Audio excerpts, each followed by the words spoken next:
Parliament जो है mother है तमाम सिविल इंस्टीट्यूशंस की। लेकिन मेरी जो आइन की समझ है, जितनी भी मेरी बहुत कम समझ है, मैं तो आपकी तरह लॉयर भी नहीं हूँ। आइन पाकिस्तान के मुताबिक पार्लियामेंट तमाम इदारों की मदर है, चाहे वो सिविल हो चाहे मिलिट्री हो। तो उसी मदर के एक बच्चे ने तो बड़ा अच्छा काम किया, और भी उन्होंने गलत काम भी किया, मुझ पर तनकीद भी करते हैं। बाकी जो उस मदर के बच्चे हैं वो अच्छा काम क्यों नहीं कर पा रहे? और अगर आपने कहा कि उसको बेहतर करना सबकी जिम्मेदारी है, तो सबको आगे लीड करना भी तो पार्लियामेंट ही की जिम्मेदारी है ना, कि वो सबको कहे जी बस बैठे, आपको हमने बना दिया, अब आप हमें बनाएंगे, अब ये चले फिर बात ये है। अब सार आलम साहब, आपको पता है कि मैं भी जो है वो जो बात दिल में हो या जो बात सच्ची हो मेरी नज़र में, मैं भी उसे ना करने से किसी हद तक ही रुक सकता हूँ। और इस मुल्क के और कौम से ज़्यादा तो बस फिर कुछ भी नहीं है ना। तो फिर मेरी बात मान लें ना, फिर मेरी मान लें कि आगे चलें। अब पिछला तो हिसाब जो है मैं उसके ख़िलाफ़ नहीं हूँ, मेरा खुद अपना हिसाब जो है वो यानी जो है वो बाकी है, लेकिन ये पिछला हिसाब जो है बाद में करेंगे, पहले आगे चलें। आगे चलें। आज वो आपके साथ बैठे हैं, आज उन्होंने मुल्क के दिफा को जो है वो यानी जो है वो नाकाबिल तस्खीर बना के दिखा दिया है, पूरी दुनिया में आपका लोहा बनवा दिया है। आप वो इकॉनमी को दुरुस्त करने के लिए आपके साथ बैठे हैं, आप वो आज वो हर सतह के ऊपर आपका जो है वो हाथ बटाने को बैठे हैं। आगे चलें और इस सूरत हाल को बेहतर करें। जब बेहतर हो जाएगी फिर अगर हिसाब भी करना हुआ तो कर लें, मैं कोई इसके आपकी बात के खिलाफ तो अच्छा चले, ये आपने बड़ी अच्छी बात की है, इसमें से एक बड़ा मज़ेदार क्वेश्चन निकलता है। तो फिर आगे चलने से बढ़ने से रोक कौन रहा है? रुकावट क्या है? चलें ये बता दें, रुकावट क्या है? नहीं अब अब कोई नहीं, अब कोई नहीं रोक रहा। अब सिर्फ ये है कि जो पॉलिटिकल फोर्सेस हैं उनमें जो है वो अभी वो हम आएंगी जो एक पार्लिमानी जमहूरी सिस्टम में ज़रूरी है।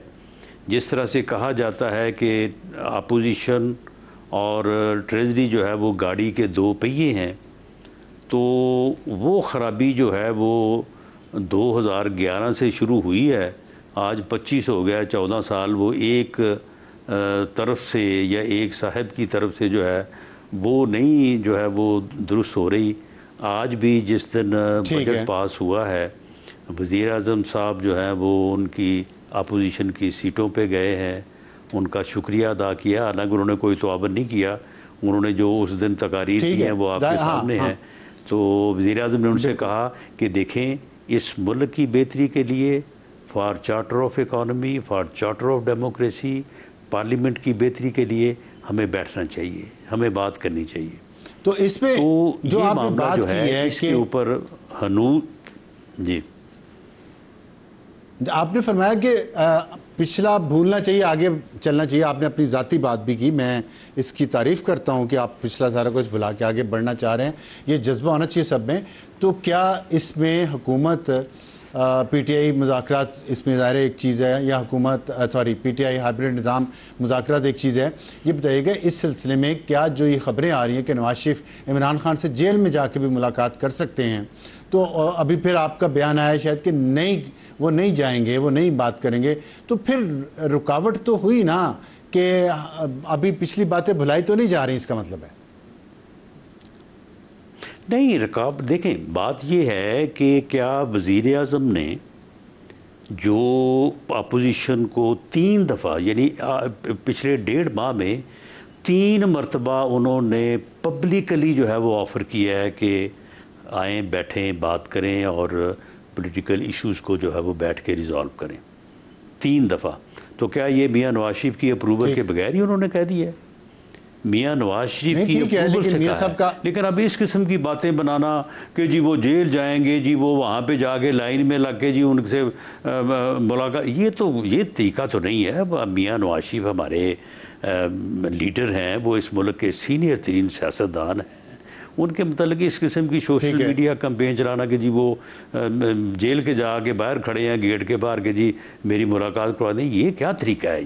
खैर ये इस तो तरह की ये तो एक फजूल किस्म की मुहिम बात चलती है, रहती ये फिर जो और है मैं फिर वही कहता हूँ कि हाँ ये बात ठीक है आपकी, जिन्होंने सिखाई है ये मुहिम चलानी, उन्हीं की पेंशन बंद करने की बात कर रहा था, लेकिन आप उस पर एग्री नहीं कर रहे। चलो ठीक है, आखिर में ये बता दें, देखिए आप ये 3 साल से ज़्यादा अरसा हो गया खान साहब जब से इक़्तिदार से निकले हैं, एक मुसलसल सियासी अदम इस्तेहकाम है इस मुल्क में और वो क्रिएट किए रखेंगे, लेकिन इस दौरान गवर्नेंस अगर बेहतर नहीं होगी तो आप कैसे फिर इस मुल्क को आगे लेके जा सकेंगे? और गवर्नेंस की जो मैंने एग्जांपल दी है, बहुत सारी एग्जांपल मैंने अभी दी हैं, तो साथ आप ख्वाजा आसिफ साहब जो डिफेंस मिनिस्टर हैं उन्होंने कहा कि सेनेट चेयरमैन और स्पीकर नेशनल असम्बली जो अपनी तनख्वाह में इतना इजाफा करें ये माली फहाशी है, जबकि कौम बिजली के बिल दे दे के पेट्रोल की कीमतें ज़्यादा कर करके थक गई है, महंगाई है, आमदन में इजाफा नहीं हो रहा, 45% लोग गुर्बत की लकीर से नीचे चले गए हैं।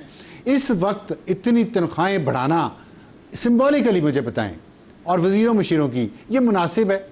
देखिए अब इसमें जो है ये फिर बात बड़ी लंबी हो जाएगी, लेकिन आप मुझे बताएं कि इस वक्त कर लें जो यानी ग्रेड 22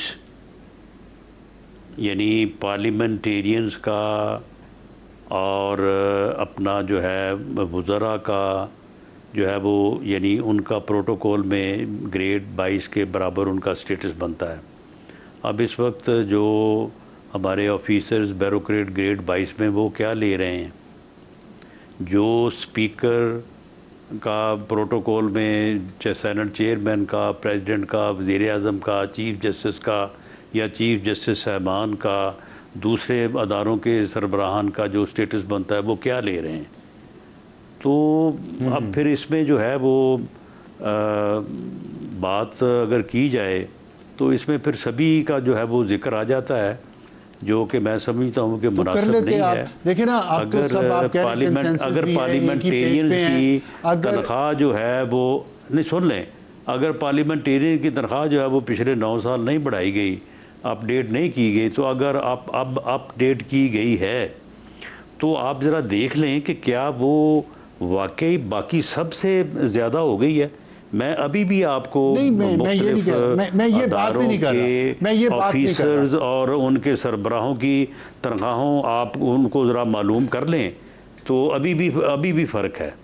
तो इसलिए सिर्फ पार्लियामेंटेरियंस के ऊपर ही सारा नज़ला या स्पीकर और सेनेट चेयरमैन के ऊपर नहीं गिरना चाहिए। राना साहब, मैं तो नहीं गिरा रहा नज़ला, आपकी काबीना के एक मेंबर ये नज़ला गिरा रहे हैं, और बात सही इसलिए लगती है कि आप ही ने करना है ना। अगर उनका कद छोटा है तो इसका ये मतलब तो नहीं कि पार्लियामेंटेरियन भी अपने पाँव काट लें और उनके बराबर आ जाएं, उनकी भी कम करते बनात। जाहिर है, यू आर राइट कि शहंशाहों की तरह रहते हैं ये सारे ब्यूरोक्रेट्स जितने भी हैं और बड़े बड़े जितने भी हैं, तो कम करते हैं, या कम से कम इस मुल्क का हाल तो देखें। पेट्रोल की कीमतें आप कम नहीं कर रहे, बिजली की कीमतें कम नहीं कर रहे, लोग क्या करें? मतलब लोगों के नहीं, मेरी बात सुने, नहीं सुन लें अबसार आलम साहब, बात सुन लें। वो भाई इस लेवल के ऊपर, इस लेवल से नीचे जो है वो कोई जो है वो अपना काम करने को तैयार ही नहीं। आप इस वक्त MP1 जो है तो फिर आपकी कमजोरी है, 1 मिलियन के माइनस प्लस है। नहीं भाई, आप नहीं, आप मुझे बताएं कि जो नहीं सुन लेना, मल्टीनेशनल जो है, नहीं, लोग देखते हैं ना कि आप एंकर साहब सुन लेना, मेरी बात सुन ले, वो डेस्क तोड़ते हैं, माइक सिस्टम तोड़ते हैं, सुन लेना, गालियां निकालते हैं। चलो दूसरे अबसार आलम साहब, दूसरे पहिए को छोड़े, आप मुझे बताएं जो एंकर साहबान हैं जो रोज़ शाम को 6 बजे से लेके 11 बजे तक जो है वो पूरी दुनिया को जो है वो तड़पाते हैं और जो है वो किसी करवट और किसी को किसी करवट लटाते हैं, ये क्या ले रहे हैं? क्या इनकी अपना जो है वो महाना सैलरी? मैं आपको बताता हूँ, इनमें से बात जो है ना वो 25 लाख 40 लाख ले रहे हैं। नहीं नहीं, आप क्या बात करें, कम बता रहे हैं आप। मैं सिर्फ आपको ये बता रहा हूँ कि वो प्राइवेट सेक्टर है, वो इसकी इनकम टैक्स देते हैं, और वो इनकम टैक्स तनख्वाहदार तबके से आपने इतना ज़्यादा लिया इस साल कि पूरा रियल एस्टेट सेक्टर मिलके और जो रिटेलर्स है पूरे मुल्क के, वो मिलके जितना टैक्स देते हैं उससे ज़्यादा आपने तनख्वाहदार तबके की जेब से निकाल लिया। और प्राइवेट सेक्टर में जितनी मर्जी। अब सार आलम साहब, प्राइवेट सेक्टर और पब्लिक सेक्टर इकट्ठे ही चलते हैं। अगर एक प्राइवेट जो है वो मल्टीनेशनल या नेशनल फर्म जो है, अगर वो अपने सीईओ को एक जो है वो एक अपना पे देती है, उसी लेवल की पे जो है वो आपसे आपके एफबीआर का चेयरमैन, आपके जो है वो सेक्रेटरी लेवल के लोग जो है ना वो तकाजा करते हैं। वरना वो कहते हैं ये ले हमारी छुट्टी, ये ले हमारा इस्तीफा, हम जाके जो है वो किसी और जगह पे काम करते हैं।